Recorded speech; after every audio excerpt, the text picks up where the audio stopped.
Hey there, viewers. Some things you witness don't just stay in the past. They follow you. One former insider has come forward with chilling details about what they saw during Diddy's darkest private sessions. And even now, they say it still haunts them. Let's get into it.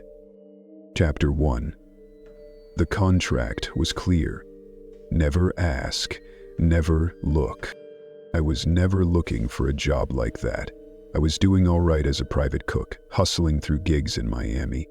Weddings, bachelor weekends, yacht brunches for people who wouldn't even remember my name. I kept my head down, worked clean, showed up on time. That's all. I wasn't flashy. I didn't flirt. I wasn't trying to get discovered or anything, just money, rent, groceries, stay out of trouble. It happened at one of those midweek hush-hush penthouse events where they don't tell you who the client is until you're already in the elevator.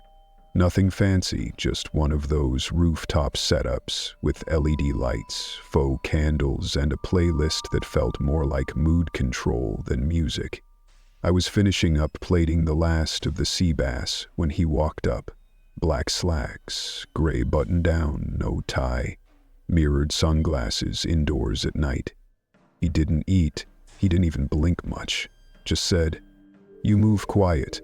You follow instructions. That's good." I didn't know what to say, so I half laughed and said, "Thanks, I guess." Then he slid a card toward me. No name, no logo. Just a number and a QR code. "We're looking for someone temporary, but very private. Pays 10 grand a week." I remember thinking it had to be a scam, but I scanned the code anyway. It opened to a contract, short, clinical. NDA was right at the top. I don't know what made me do it. Greed, maybe. Curiosity. A mix. I signed the NDA that night. No back and forth, no interview. I got a text the next day with an address and a time. That was it. The place looked like a resort pulled off a billionaire Pinterest board, just outside Miami proper, hidden behind a private gate with a palm-lined drive and black gravel that crunched just wrong under your feet. A man let me in at the gate. Didn't say his name, didn't smile. He just scanned my ID, then handed it back without looking me in the eye. "We don't call this a house," he said. "We call it the compound." Inside, it was quiet, too quiet. Not peaceful quiet, more like hospital quiet. All stone and glass and matte-thick finishes. You expect places that big to echo, but this one didn't. Sound got swallowed up in the walls. Like the house didn't want anything traveling too far. The staff didn't talk. Not to me, not to each other, no uniforms. Just people in all black with earpieces and tablets. Every hallway was wide but somehow felt narrow, like the walls were pushing back. No windows in the hallways, just dim ceiling strips and motion-strictured floor lights. The kitchen was massive, professional grade, but I wasn't allowed to use most of it. I was told my section was the private prep corner, as if privacy was a room you could slice off and pretend didn't belong to the rest. They gave me a list of approved ingredients, most of them strange. No garlic. No high sodium, no caffeine, except in very specific drinks and only on days marked with a green symbol. There were colored dots on the calendar. Red, green, blue, black. I still don't know what they all meant. I was told never to ask. One of the rules was printed, laminated, and taped on the back of every cabinet. Do not assume. Do not remake. Do not taste. I cooked what they told me to cook. Duck breast, white asparagus, cucumber skin tea, barley porridge, mushroom paste that had to be refrigerated at exactly 2.5 DCE. Every so often, the man with the mirrored glasses would appear again, never watching me directly, always just glancing over my shoulder. "You're on schedule," he'd say. That's very good. I started to dread hearing that. Like it meant I'd passed a test I didn't know I was taking.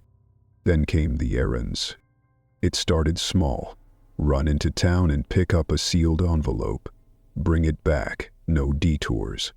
Then a sealed black duffel bag from a storage unit 2 towns over. No opening it, no putting it in the trunk, back seat only. One time I was told to drive out to a warehouse and collect a cooler. When I asked what was inside, the guy who handed it off just said, "You're not certified to ask." The label on the lid just said session materials. Sometimes it was boxes of expensive oils, baby oil, coconut oil, argan blends. I remember thinking, who needs 50 bottles of each? But that was my mistake, thinking I needed to make sense of any of it. And then there was room 13.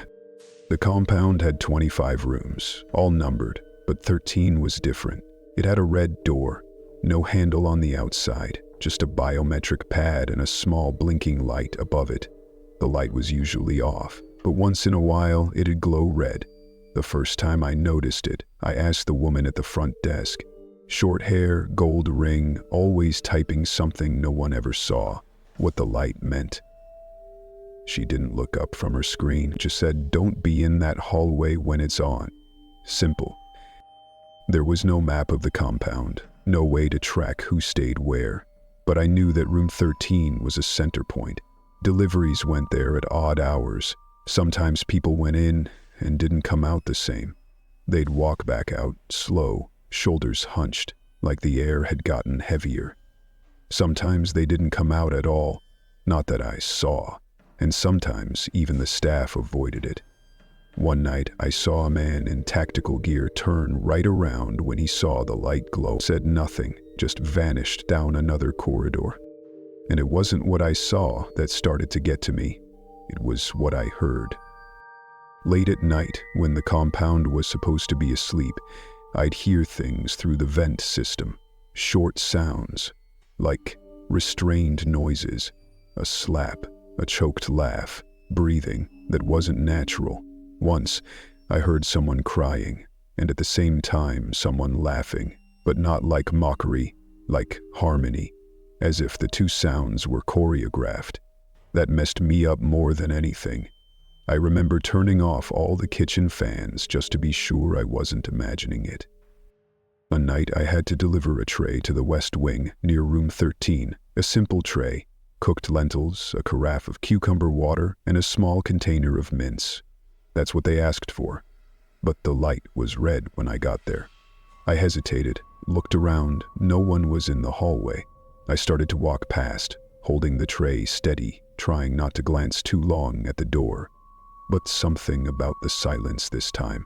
It felt weighted, like the walls were waiting. I don't know what came over me. Maybe I was tired, maybe curious, maybe stupid. But I stopped outside the door. I bent slightly, just to listen. And I heard breathing, slow, rhythmic, close to the door. Then a whisper, right at the keyhole, as if someone was kneeling on the other side, matching my height. The voice said, "You're next if you look." I dropped the tray. The crash didn't echo, nothing in that hallway echoed. But within seconds, someone was behind me, one of the security guys. He didn't even scold me, just picked up the tray, wiped it down, and walked off with it. I stood frozen, staring at that door, that red light still blinking like a warning I'd already ignored. After that, no one mentioned the tray, no one mentioned me being there. But the next day, my schedule changed. Fewer kitchen tasks, more delivery runs, more trust, they said. But I stopped trusting them. And I started wondering what the contract really meant when it said never ask, never look. Because I did. And something looked back. Chapter 2. The Session Tapes. I hadn't gone near room 13 again. Not after the whisper. Not after that tray hit the ground and no one punished me for it. That silence was worse than any reprimand. It meant someone had seen, maybe heard, but decided not to say anything. That meant they already knew too much about me, more than I knew about them. A few days later, I got assigned a new task. They said the wine storage needed to be optimized for the upcoming guest list. I didn't even know we had wine storage. I'd been in that kitchen every day and never saw a single bottle. But sure enough, a man I'd never seen before showed me to a narrow door tucked behind one of the walk-in pantries. "Steel key, manual lock, no keypad," he said. "Inventory only. Don't move what's in the bottom rack unless instructed." The room was cooler than the rest of the compound. Stone walls, slate floor. It wasn't just wine. There were boxes, some of them unlabeled, others marked with initials and dates. I recognized one date. It was the same day as the storm last month, when all the cameras glitched and the lights in the east wing flickered. I'd thought it was just a breaker problem. Maybe it wasn't. Near the back of the storage area was a cabinet I didn't have a key for. A thick oak frame, oddly out of place in a room that looked like it had been designed by a tech company. It wasn't locked. The doors just didn't budge unless you leaned into them, hard. I wasn't trying to snoop, just shifting cases of older bottles to make space for new inventory. When I slid one of the crates aside, my elbow hit the edge of that cabinet, and I heard a clunk, like something shifted inside. That's when I saw the panel. One of the cabinet backs had separated slightly, just a half-inch split where the wood didn't line up right. I pressed against it, and it clicked inward. A door within a door. Inside, tucked in a hidden recess, was a shallow wall safe, but it wasn't locked. The latch had been left halfway open, like someone had rushed out and forgot to seal it back. Inside were 6 USB drives in black sleeves. No labels, no brands, just numbers. 2, 3, 4, 6, 8, and one marked with a red X. Beneath them was a mini DV tape, that old school kind they don't even sell anymore. It was labeled in neat marker, Session 4, Failure.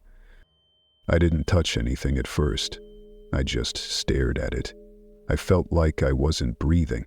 Like something in the room had shifted the moment I saw it, like I had tripped some kind of invisible sensor and now it was watching me.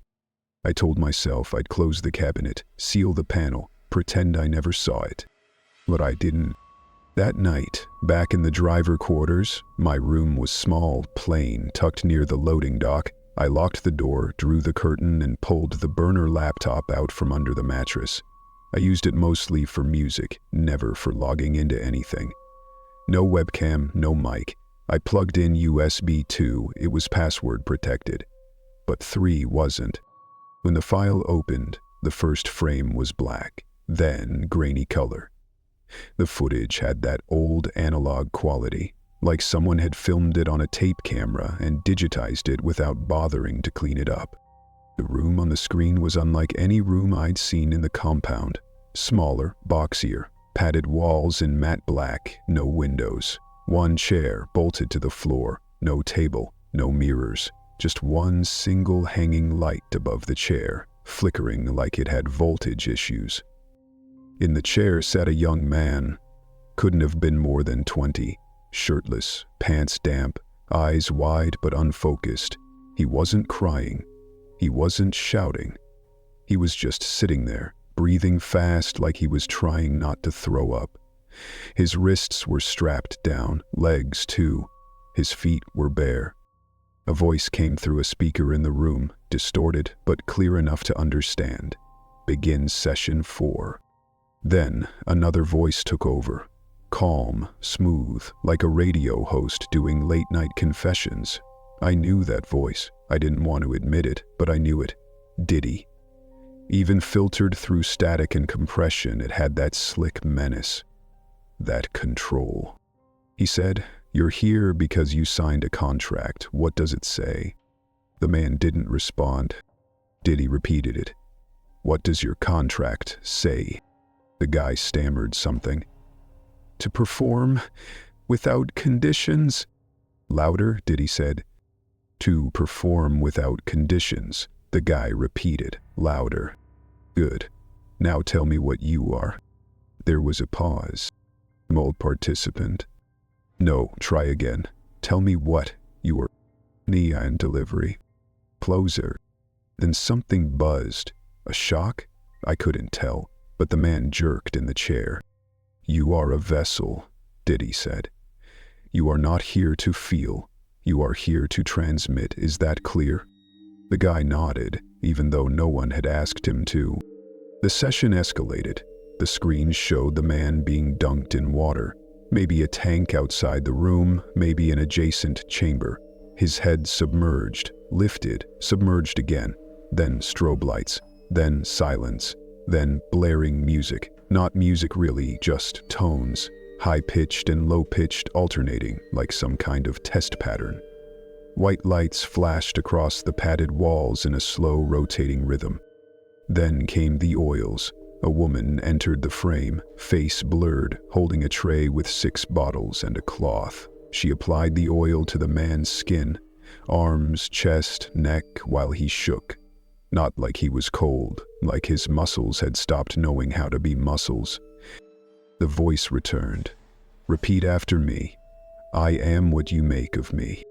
I am what you make of me. Either life or improve.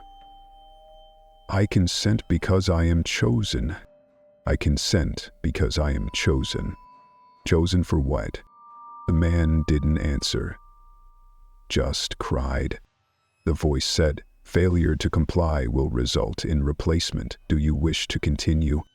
The man said, yes, weak, like he didn't even know what he was saying anymore. Then, from somewhere off screen, Diddy's real voice came in. Different now, not smooth. Annoyed. Sharp. Broke too soon. We need better ones. The feed cut to black. I sat there for a long time, just staring at the screen. My hands were shaking. I closed the file. I yanked the USB out. I wiped the drive clean. I deleted the cached folder. Then ran the wipe twice more for good measure. But I didn't throw away the tape. Something in me needed to remember that what I saw was real. I didn't have a way to play the mini DV anyway, but the fact that it existed, that someone had labeled it success, like it was part of a report, that chilled me worse than anything else. This wasn't blackmail. This wasn't a party gone too far. This wasn't kink or punishment. This was training. And people were breaking, and they kept going anyway. I put the tape in a locked box under my bed, wrapped it in an old shirt, and made a note on a napkin that just said, Session 4, do not forget. But I couldn't forget, even if I wanted to. Because later that night I heard something through the wall. That same phrase.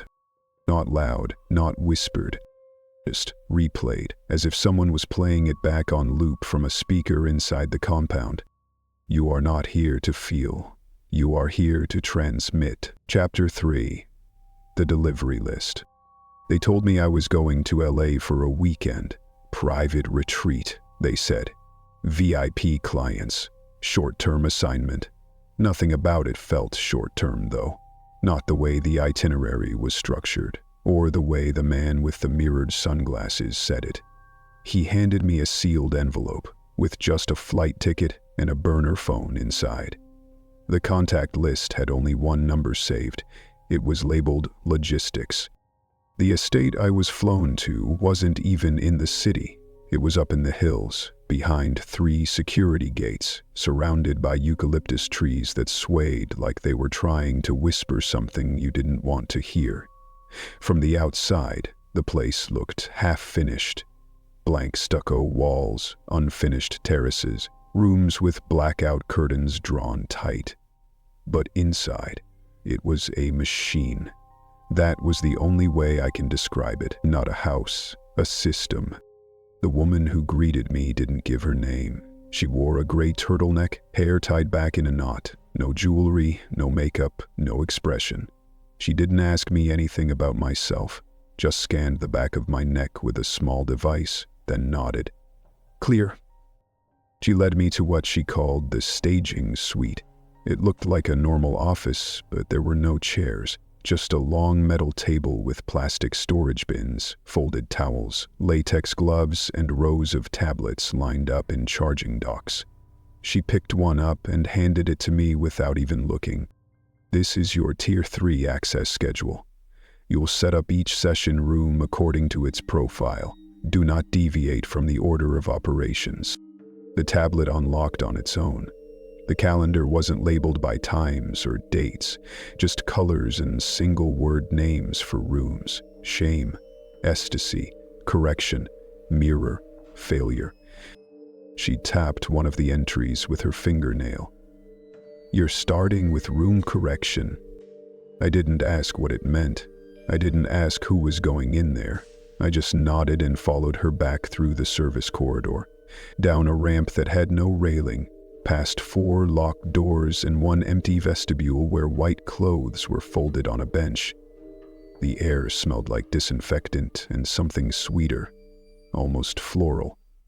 The lights overhead didn't hum, they pulsed, just faint enough to make your eyes work harder.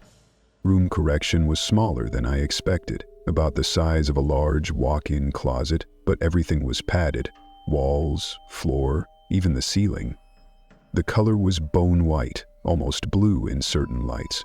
In the center of the room was a low-cushioned platform. No mattress, just what looked like a padded restraint table. There were 2 wall-mount speakers, a tiny camera tucked in one corner, and a light switch with 5 labeled settings: silence, static, tone, loop, program. The logistics coordinator stood at the door while I walked in. "You'll prep the session materials," she said. "Towels on the ledge, cloth restraints in each corner, a bottle of unscented oil, and 4 hand mirrors, facing inward." I paused, confused. "Mirrors?" "Yes, one for each quadrant of self-perception. Don't overthink it." She handed me a small black folder. Inside was a printed script titled Session Introduction, Correction. The first line read, "Welcome. Your shape has been noted. You are here to remove what remains." I didn't ask questions. I folded the script and placed it next to the tray. She handed me a second sheet. This one, a checklist. Audio system pre-checked. Platform sanitized. Oil warmed to body temp. Mirrors aligned. Restraints cleaned, untied. Observer port enabled. "Do I stay in the room?" I asked. It was the first time I'd said anything since landing. She looked at me like I'd asked whether the sky was real. "You don't stay, you don't speak, you facilitate." When I didn't answer, she smiled. It was cold, professional, practiced. "You don't have to believe in it. You just have to facilitate it." The guest list started arriving around dusk. No grand entrance, no limos, just tinted sedans pulling through the side gate. Some of them walked on their own, confident, like they knew what was about to happen and had done it before. Others were led by assistants, arms hooked like they were walking drunk. One woman had a bag over her head. No one seemed bothered by it. A man arrived barefoot, humming to himself, eyes closed. And then there were the ones who looked terrified. Eyes darting, breathing shallow. One girl stepped out of the car and vomited onto the gravel. She wiped her mouth with her sleeve and followed a handler inside without a word. I wasn't supposed to interact, but I saw too much. One of the guests passed by me in the hallway, middle-aged, shaved head, thick wrists. Something about him looked familiar. He glanced sideways as he passed, and his eyes widened like he recognized me too. I remembered. He'd been at that penthouse event months ago. One of the men who asked for a private plate of food, something with ginger in it. I'd served him. He tipped in cash. That same man now wore all white, and his eyes had that flat, glossy look. But as he passed, he leaned slightly and whispered, "Room correction. Doesn't end in that room, it ends when you forget who you were before it." Then he kept walking. I stood frozen. I didn't even realize I was holding my breath. The sessions began after nightfall. I wasn't in the rooms, but I could feel the vibrations through the walls. The floor in the service corridor trembled at odd intervals, like someone was stomping or something heavy was being moved. The music was strange, nothing recognizable, not even electronic, just patterns of hums, sudden bursts of static, and overlapping voices like a conversation out of sync with itself. At one point, I had to deliver a tray to the logistics coordinator. She wasn't in the office. Her tablet was still unlocked on the table. I shouldn't have looked, but I did. The home screen had folders. Each one was marked with codes. Codes session_P, session_C, session_active, delivery_list, app delivery_list. It opened a spreadsheet. Rows and rows of names, or at least code names, none of them familiar. Each row had columns labeled entry date, tier, status, level, and assigned room. But halfway down the list, one row caught my eye. It wasn't a guest, it was me. No name, just my ID code, the one they'd scanned when I arrived. My chest went cold. I closed the tablet, placed it exactly as I found it, and walked back to the hallway like nothing happened. But everything had changed. It wasn't just staff. I was on the list.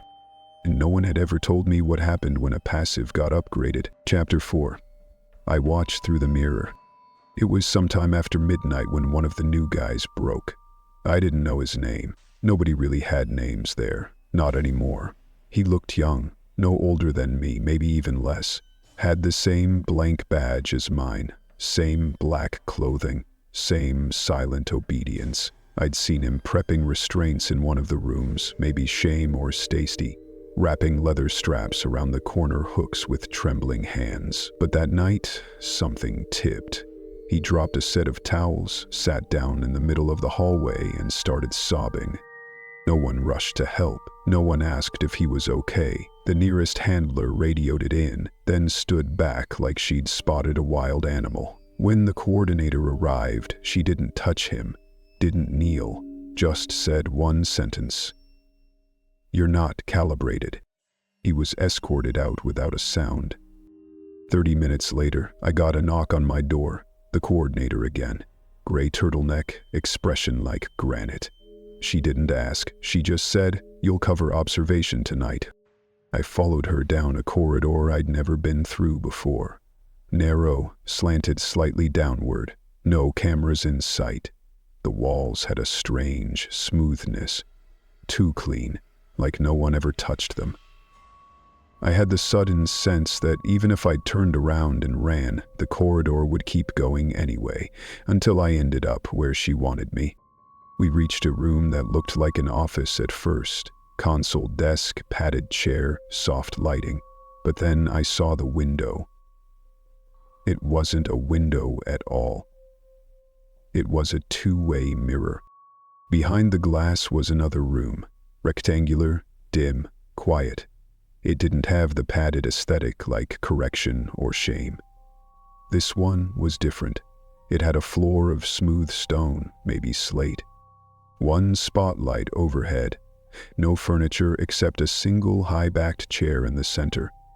The person in the chair was bound, not violently, just enough that they couldn't move.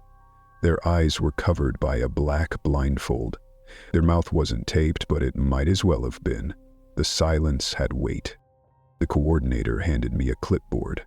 On it was a compliance sheet, rows and columns with things like reaction to auditory stimulus, body retention under duress, language compliance, self-identification accuracy. She pointed to a small toggle on the desk beside me.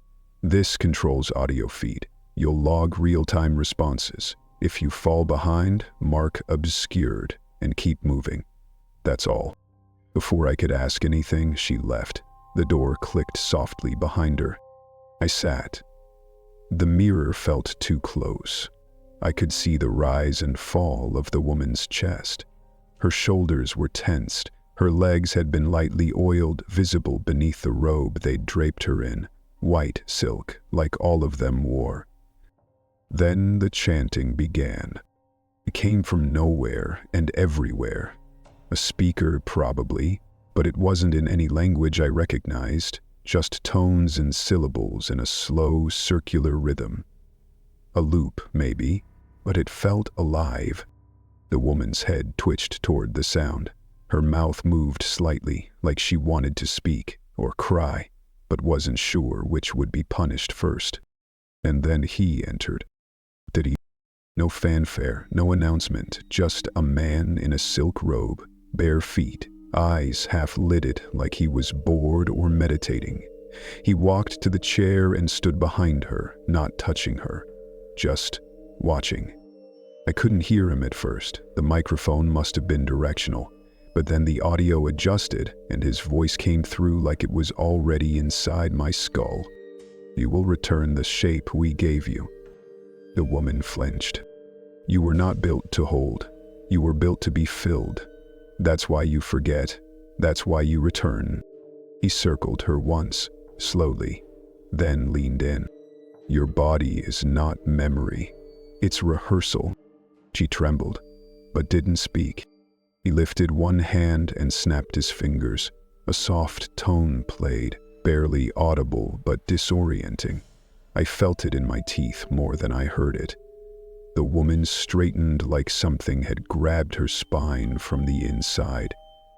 "Now," he said, "you will begin." What followed wasn't a scene. It wasn't sex.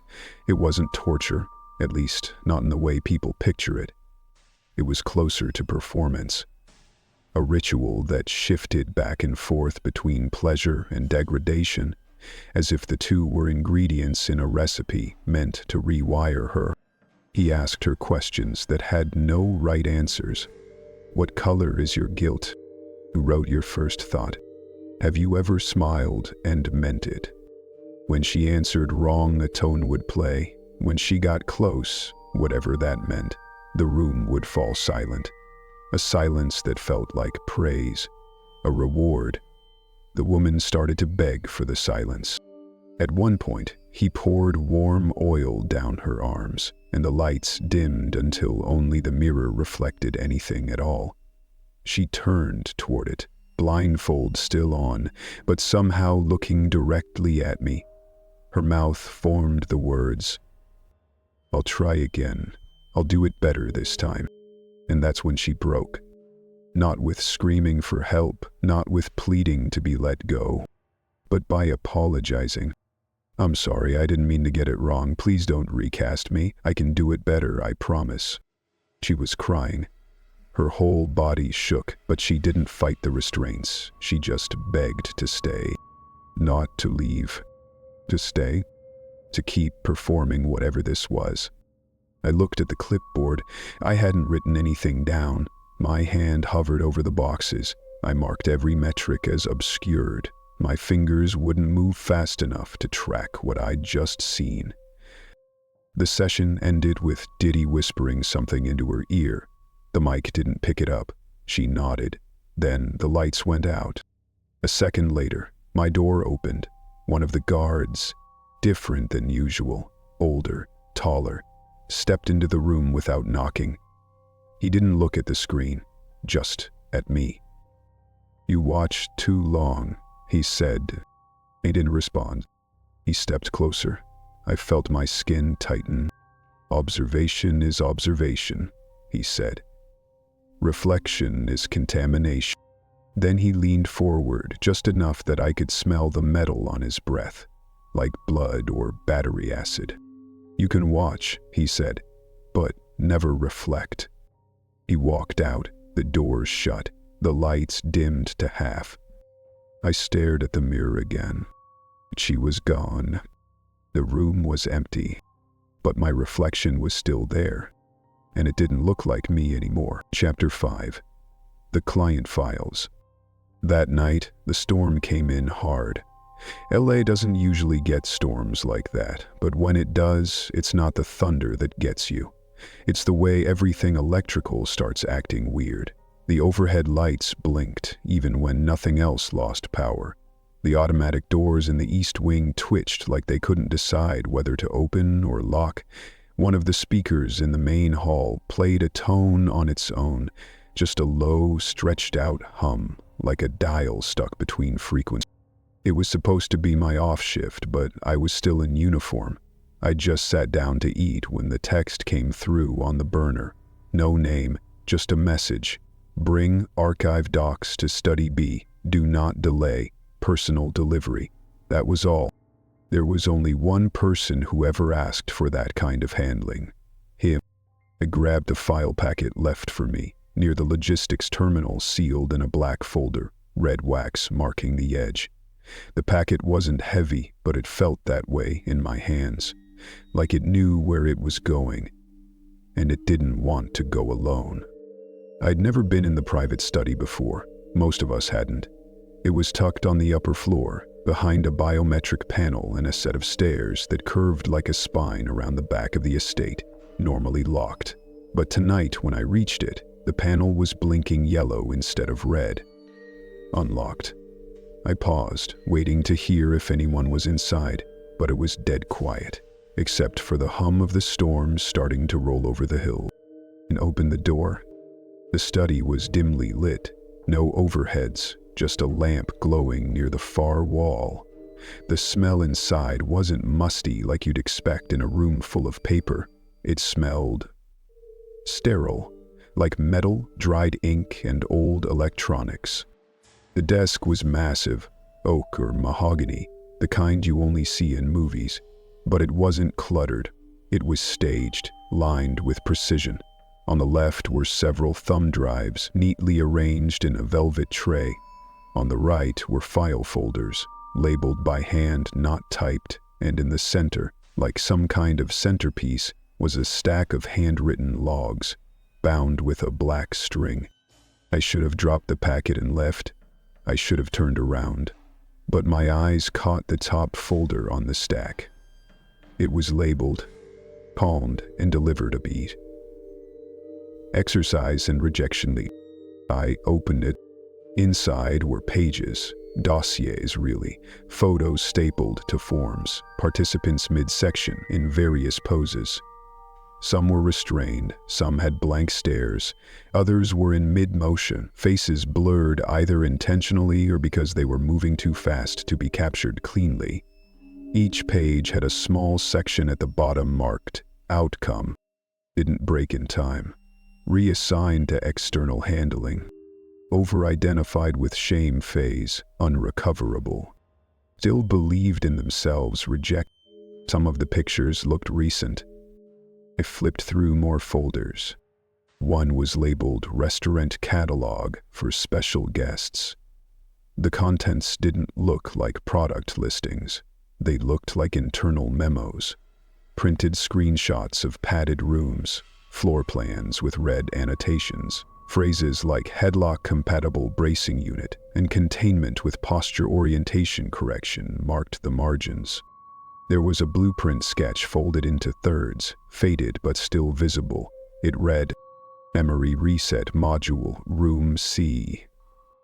The diagram showed a room similar to the one I'd observed behind the mirror, but more intricate, wiring across the walls, audio channels embedded beneath the floor. One line in particular was underlined 3 times.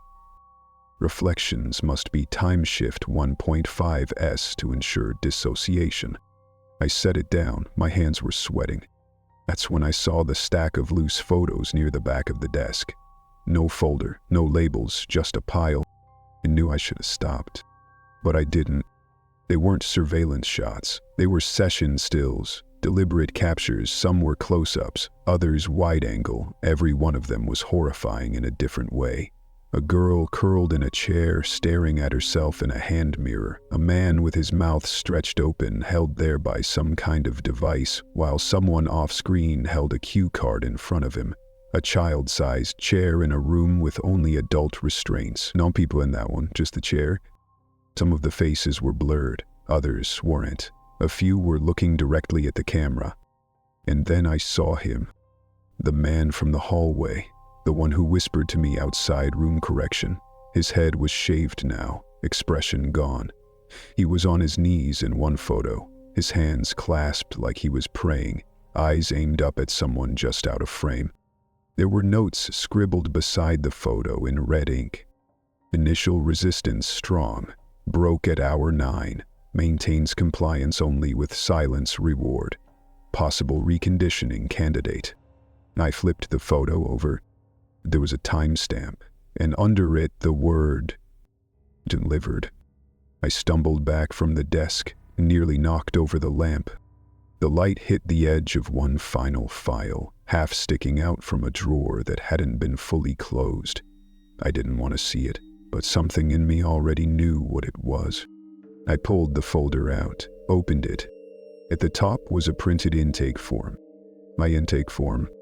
There was the photo they took of me my first day, when I thought it was just a routine badge scan. My eyes were tired in the picture, my posture unsure. Below the photo, in thick block letters, Tier 3, Passive, Upgrade. There was a sticky note attached. It read, Observed mirror lingering, Session 4. Exposure risk threshold closed. If contact repeats, move to correction shadow rotation. That's when I realized the note wasn't old. It had yesterday's date on it. I backed away, my stomach flipped. I ran to the waste bin and threw up. When I looked up, the lamp had gone out. The whole house was dark, power cut all at once. No emergency lights, just black. I stumbled to the door, using the faint light from the storm outside to guide me. Thunder rolled through the hills like something cracking open. Then I heard it. Footsteps outside the door. Not rushed, not running. Slow, measured. They stopped right outside. And then a voice. Soft, calm, close enough that it felt like it was being spoken directly into my ear even though the door was still closed. You were not asked to look. Pause. But now you've rehearsed it too. I didn't breathe, didn't move. The footsteps walked away. But I didn't feel safer. Because I knew what happened to people who rehearsed without permission. They were called deliveries, and I was already listed. Chapter 6, The Collector's Room. I don't remember the drive to the last estate. That's what scared me the most. I remember getting the instructions. Burner phone pinging at 4 a.m. a location in the hills, temporary reassignment, expedited transport, but not the drive itself. 1 minute I was packing the intake folder they'd told me to carry, and the next I was standing in front of a mansion that looked like it had been carved straight out of the mountain. It didn't even feel like a place someone lived. No landscaping, no welcome lights, just a long wall of pale stone with narrow vertical slits for windows, like the whole place had been designed to keep the inside in, not let the outside in. The front doors were taller than a garage, with no visible handles. They opened as I approached. No one greeted me.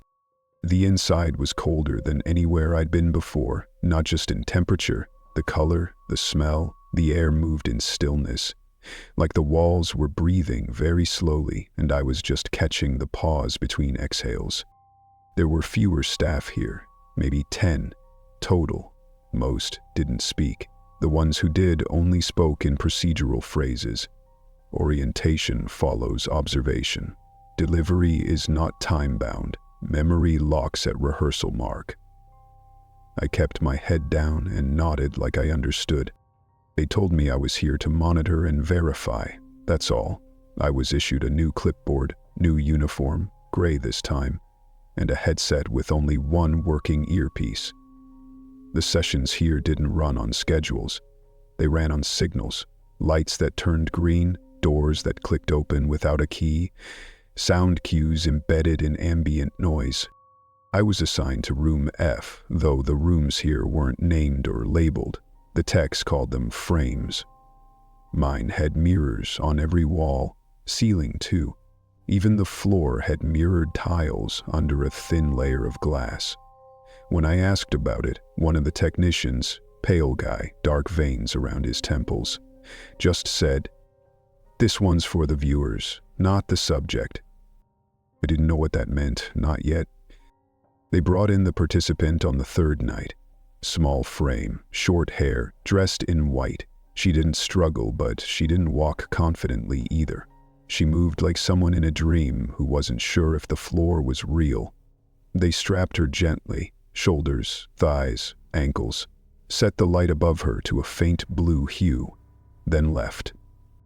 My job was simple. Watch the mirror from the exterior panel room, log behavioral markers, and report any disassociation loops, whatever that meant. The first 30 minutes were quiet. She sat still, breathing regulated, eyes half shut. Then the audio started.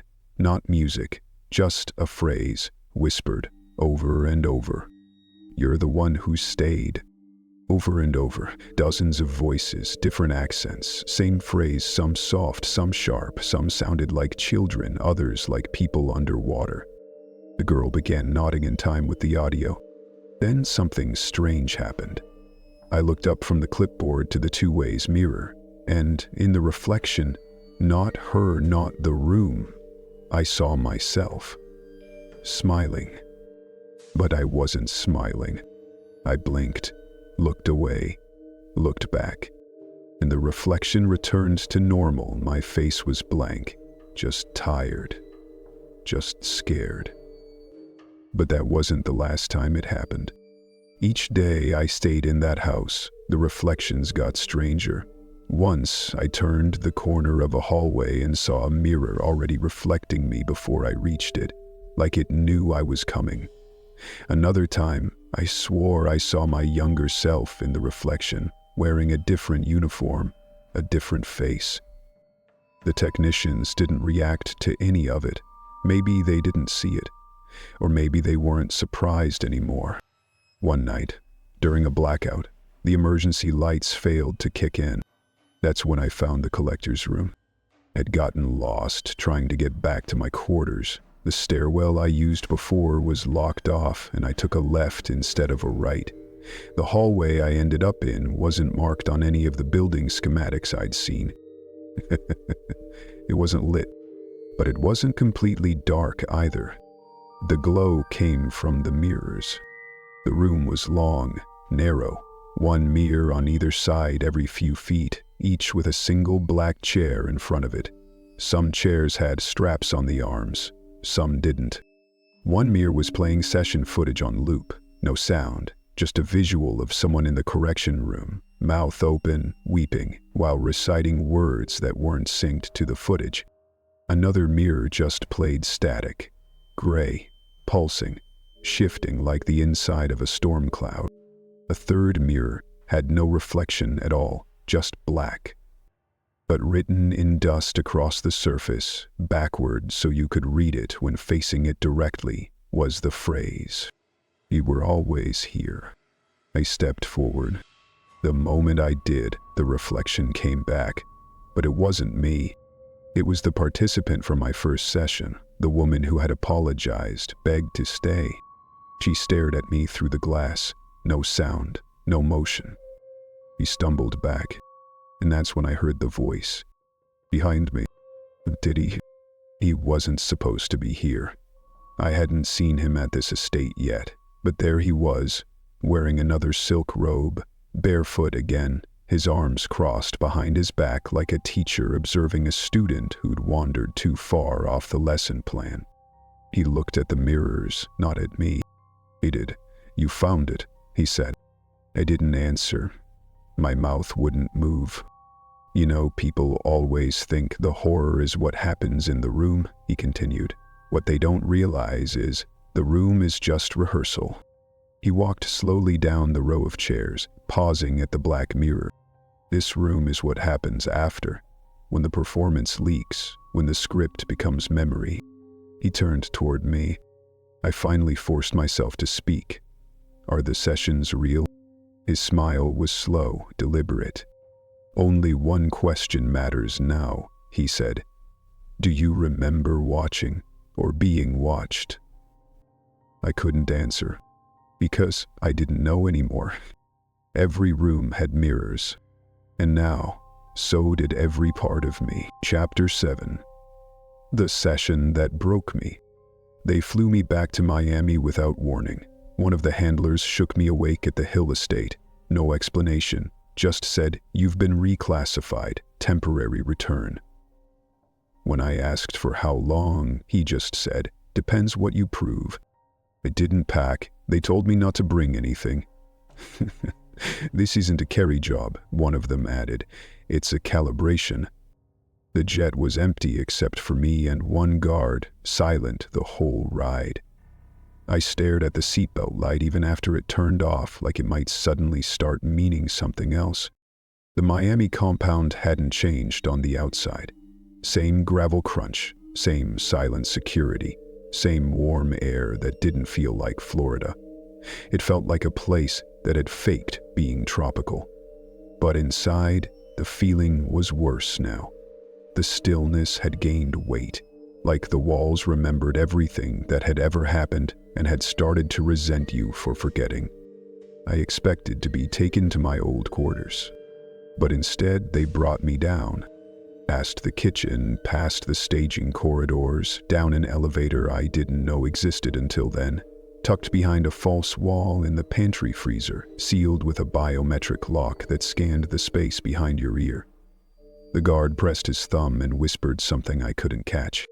The doors opened without a sound. It was cold down there. Not refrigerated cold. Dead cold. Stone walls. No paintings. No pipes. Just a hallway with numbers printed directly onto the floor. No signs. No labels. At the end of the hall was a room with a single steel door. On it was a sign that simply said, "Ittering and prepare." They told me I was going to help train the new staff. "It's a simulation," the woman in gray said, appearing out of nowhere like she always did. "To build empathy, you'll be restrained, but nothing real will happen." She didn't wait for a response. Two other staff members, faces I didn't recognize, probably from another estate, strapped me into the chair. It looked like the others I'd seen, but more refined, like it had been upgraded. The cuffs were softer. The table had ventilation underneath. There were scent dispensers mounted in the ceiling corners. I knew enough now to understand this wasn't about physical restraint. This was sensory manipulation. One of them placed a cloth over my eyes. It smelled faintly like mint and plastic.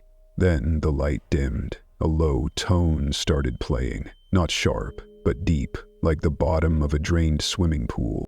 And then, footsteps. Soft, slow. A presence circled me, close. Then a voice. Not shouted, not whispered, just there. "You didn't bring the delivery, you were the delivery." I tried to speak, but my mouth wouldn't open. Not from any gag, just refusal. Like my body had decided it didn't want to argue anymore. "You didn't bring the delivery," the voice repeated. "You were the delivery." In and again. The lights behind my eyelids flickered, patterns of white and red. Every third flash came with a burst of sound, a phrase, a memory, a name I didn't recognize but somehow felt ashamed to hear. I lost track of time. Minutes became loops. Loops became sentences. Sentences became sensation. I smelled dirt, freshly cut wood, burning hair. I heard someone crying, no, me crying, but I didn't remember doing it. Then laughter, my own voice, laughing, except I hadn't laughed. At least, I don't remember laughing. And the worst part, he took off the blindfold. The room was empty now, just me in the chair. The lights were soft again. I thought it was over, until the screen dropped from the ceiling. It showed footage, not of someone else. It was me, standing in the corner of a session room, clipboard in hand, watching, nodding, whispering to another handler, touching a participant's face, adjusting her posture, saying something that made her cry. Then another clip. Me again, sitting behind the glass, eyes locked on the mirror, mouthing the phrase, "You're the one who stayed." Then another. Different days, different rooms. Always me, always compliant, always rehearsed. But I never lived those moments. I never said those things. And yet, there I was. "You've been in more sessions than you remember," a voice said through the speaker. A child's voice. "You've always been in them." The screen flickered. A frame appeared. Blurry, paused. It was me again. This time, looking into the camera, staring straight ahead, and smiling. I screamed. Or maybe I didn't, because when the handlers returned, they acted like nothing had happened. They unstrapped me, gave me water, told me the test was complete. "Nothing was real," the woman said. "All simulation, but your response rate was elevated. That's a good sign." I couldn't speak. My hands were shaking, my mouth was dry. I walked out of the room, down the same corridor, back through the elevator. I don't remember what happened next. Maybe I went to sleep. Maybe I didn't. All I know is, when I looked in the mirror the next morning, I flinched, because the reflection moved a split second before I did, like it was remembering me before I remembered myself. Chapter 8. The reflection that stayed. The motel I'm in now isn't anything special. Cheap carpet, thin walls, flickering porch lights out front. The kind of place people pass by without noticing, or maybe choose not to. It's just far enough from the city to feel invisible. That's the only reason I picked it. I stay in room 6. I never asked for that number. They gave it to me without looking up, like it had already been decided. Maybe it had. It's been months since the last compound went dark. The day I left Miami, I remember the air feeling wrong. Heavy, electric. I'd packed nothing, just walked. They didn't stop me. I think by then, I wasn't worth keeping. The raids came later, not all at once, but in pieces. Quiet operations. No headlines, no arrests, just places closing, lights shutting off, estates that stopped answering emails. A few staff went missing, a few more changed their names, but no one went public, no one talked, not on record. And me, I haven't spoken a word about it to another living soul. There's no one I trust with it. Hell, I don't even trust my own memory. That's the worst part. What I remember doesn't line up cleanly. What I don't remember still wakes me up in the middle of the night with my hands shaking and my ears ringing. I've learned to stop questioning which parts are dreams and which parts were real. They're all rehearsals now. I keep the lights on all night. Bathroom, closet, even the little bulb above the microwave. I haven't looked in a full-length mirror in weeks. I brush my teeth with my back turned to the sink. I shower with the curtain half open so the glass doesn't fog up. But sometimes it does anyway. I thought maybe it was a ventilation issue. I asked the guy at the front desk to check the fan, and he said sure. He said he'd have maintenance look. No one ever did. Now, every time I run hot water, the mirror in the bathroom fogs up, slowly. And when it does, one phrase appears. Every time. Same words, same shape. He watched. That was enough.